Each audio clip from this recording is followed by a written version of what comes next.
حامد و مسلی و مسلمہ۔ ناظرین کرام، سامعین کرام، اللہ آپ کی خیر فرمائے، اللہ آپ کو دین کو پھیلانے کی توفیق عطا فرمائے، حق والوں کی بات آگے پہنچانے کی توفیق عطا فرمائے، حق کے قائم رکھیے۔ فتنوں کا دور ہے، فتنوں سے اللہ کو محفوظ رکھیے۔ ایک شرعی مسئلہ ہے، یہ شرعی مسئلہ آپ نے ذہن میں رکھیے۔ جب بندہ بے وضو ہو تو قرآن پاک اور تفسیر قرآن ان دونوں کو نہیں چھو سکتا، نہ قرآن کو نہ تفسیر قرآن کو۔ ذرا توجہ سے، بعض لوگ یہ سمجھتے ہیں کہ قرآن کو نہیں چھو سکتے تو تفسیر تو قرآن ہے، قرآن کی تفسیر ہے، اس میں قرآن و تفسیر ہے، نہ قرآن کو چھو سکتا ہے نہ تفسیر قرآن کو چھو سکتا ہے۔ ہاں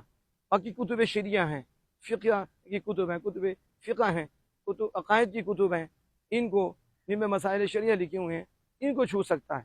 یہ جائز ہے۔ اور لیکن شمس الائمہ حلوانی یہ بہت بڑے آئمہ میں امام ہوئے، آپ کیا فرماتے ہیں؟ کیونکہ مسئلہ یہ ہے کہ کتب شریعت کو بھی وضو کر کے چھوا جائے تو اس پہ ثواب ملے گا، یہ مستحب عمل ہے، یہ اچھا عمل ہے کہ آپ پہلے وضو کریں، کیونکہ شریعت کے مسائل ہیں، فقہ میں بھی شریعت کے مسائل ہیں، عقائد ہیں، عقیدے، نظریات کے مسائل لکھے ہوئے ہیں، ان کو بھی بہتر یہ ہے کہ وضو کر کے ہاتھ لگایا جائے، اور اگر کوئی وضو نہ بھی کرے اور ہاتھ لگا لے تو جائز ہے۔ لیکن شمس الائمہ حلوانی یہ اتنے بڑے امام ہیں کہ انہیں کتنا بڑا لقب ملا ہے کہ شمس الائمہ، ائمہ کے شمس، اماموں کے سورج۔ ابھی وقت نہیں، پھر انشاءاللہ کبھی میں اس کی تفصیل آپ کو بتاؤں گا کتنے بڑے یہ امام ہیں، وہ اس کا مطالعہ کر کے جو بات بتانا چاہتا تھا وہ اپنے ذہن میں رکھیں۔ آپ کیا فرماتے ہیں کہ کتب شریعہ کو سوائے اس کے قرآن پاک کے اور تفسیر کے آپ ہاتھ لگا سکتے ہیں، اور نہ وضو کر کے لگائیں تو بہتر ہے، مستحب ہے۔ آپ فرماتے ہیں کہ میں نے یہ جو مقام پایا، مجھے جو اللہ نے اتنا مرتبہ دیا، مجھے اتنا بڑا منصب دیا، اب مجھے شمس الائمہ کہتی ہیں، اماموں میں اتنا بڑا میں امام ہوں، تو یہ مقام مجھے کیسے ملا ہے؟ اس کی وضاحت یہ ہے کہ یہ مقام اس لیے نہیں، مجھے عقل سے ملا ہے، میری عقل بڑی ہے، میری ذہانت بڑی ہے، میری فطانت بڑی ہے۔ آج ہمیں پوچھے نا سے وہ کیوں نہیں اسی یعنی محنت کی تھی تو سانو کیوں نہ مقام ملے، دنوں رات اسی ایک کر چھڑیا بھی، اسی یہ کیا، ہم نے یہ کیا تو کیوں نہ ملتا، کیوں نہ ممبر پہ بیٹھے ہوتے، ہم نے اتنی محنت کی ہے، ہم نے ہماری نقصیریں نکلوائی گئی ہیں، ہم نے یہ کیا، یہ ہمارا کمال ہے، ہم نے یہ کیا ہے۔ اتنے بڑے ائمہ ہیں، وہ کہتے ہیں میں نے جو یہ مقام پایا ہے، میں نے کہاں سے پایا ہے؟ کہا میں نے یہ مقام تعظیم سے پایا ہے۔ دیکھو کتنا بڑا ہمیں سبق دے کے جا رہی ہیں، کہتے ہیں یہ مقام میں نے تعظیم سے پایا ہے۔ وہ کیا تعظیم تھی اور کیسی تعظیم تھی جس کی وجہ سے اتنے بڑے امام بن کے؟ دیکھیں گے آپ، جب سنیں گے آپ حیران ہو جائیں گے، نہ وہ فرض ہے، نہ وہ واجب ہے، نہ ہی وہ ہمارے سامنے جو ہم دیکھیں کہ وہ مستحب تو فرض واجب تعظیم وہ نہیں ہے، نہ سنت ہے۔ کیا کہتے ہیں میں نے تعظیم کیا کی،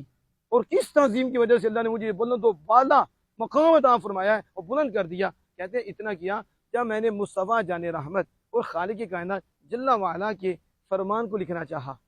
اور شریعت مصطفیٰ کو لکھنا چاہا، ارادہ کیا، تو جو کاغذ، جس کاغذ کا انتخاب کیا، میں نے اسے بھی بے وضو ہاتھ نہیں لگایا۔ کاغذ، یہ نہیں کہ شریعت کا مسئلہ، ابھی ارادہ ہوا کہ اس کاغذ پہ میں شرعی مسئلہ لکھوں گا، تو کہتے ہیں میرے نزدیک جب اس کی طرف نسبت ہو گئی تو یہ کاغذ بھی معظم ہو گیا، کاغذ بھی ادب والا ہو گیا۔ اس لیے میں نے اس کاغذ کا ادب یوں کیا کہ پہلے میں نے وضو کیا، وضو کر کے کہ یہ کاغذ شریعت مصطفیٰ سے منسوب ہو گیا ہے۔ مجھے بتاؤ جو کاغذ کا اتنا ادب کرنے والے ہیں، وہ آمینہ کے لال کا کتنا ادب کرنے والے ہوں گے؟ اصحاب رسول زبان بڑی اونچی ہے، یہ تو کاغذ ہے، لکھا بھی کچھ نہیں، فرمان بھی نہیں لکھا، نسبت ہوئی۔ کہتے ہیں میں نے اس کاغذ کو بھی جس پہ شریعت کا مسئلہ لکھا ہے، کوئی ایک مسئلہ لکھا ہوگا، ایک شمس الائمہ حلوانی نے لکھا ہوگا، کتنے مسائل کا جب بھی لکھنا چاہا پہلے میں نے وضو کیا، کیونکہ اب میرے مصطفیٰ جان رحمت کی شریعت لکھی جائے گی اس کاغذ پہ، تو میں نے اس کا بھی ادب کیا، اور با وضو ہو کر میں نے اس کاغذ کو پکڑا، پھر لکھا۔ اللہ نے مجھے اس ادب کی وجہ سے جو میں نے اور اس کے رسول کے حکم کا ادب کیا، شریعت کا ادب کیا، اور اس کاغذ کو بھی معظم سمجھا نسبت کی وجہ سے، تو اللہ عز و جل نے مجھے اتنا بڑا مقام عطا فرما دیا، میں اتنا بڑا امام بن گیا، وہ اتنا بڑا اللہ کا بندہ بن گیا۔ دیکھو حضرات محترم، ادب کتنی بڑی دولت ہے، ادب میں رہیں، احترام میں رہیں، یہ ایسے نہیں ہے ہمارے مدینہ باغ سے تسبیح آتے تو لوگ چومتے ہیں، ایسے چوم لیتے ہیں، مکہ شریف سے ایسے چوم لیتے ہیں، کہتے ہیں جی کوئی کہتا ہے جو امریکہ سے بنی ہے، ہم نے کہا تجھے امریکہ نظر آتا ہے، ہمیں مدینہ نظر آتا ہے، تمہیں امریکہ افریقہ نظر آتا ہے، ہمیں مکہ نظر آتا ہے، اور جس مرضی کمپنی سے بنی ہو ہوائے مدینہ لگی ہے، ہوائے مکہ لگی ہے، اسے تو کہاں کہاں مس کیا ہے، کہاں کہاں سے برکت لے کے آیا ہے۔ یہ جو سوچ ہمیں ملی ہمیں اکابرین سے ملی ہے، جو کاغذ منسوب ہو اس کا ادب کریں، باوض ہو کے پکڑیں، تو تصویر تو لگ کے آئی ہے، ہواؤں میں آئی ہے، اس میں کتنی برکتیں ہوں، کتنی رحمتیں ہوں گی۔ یہ مزاج اہل سنت ہے اور یہی مزاج شریعت ہے جو ہمیں نصیب ہوا ہے۔ اللہ کرے سب کو ایسی دولت نصیب ہو جائے، سب کو ایسی مہربانی نصیب ہو جائے۔ اللہ جل وعلا سے دعا ہے ہماری عمل کی توفیق عطا فرمائے۔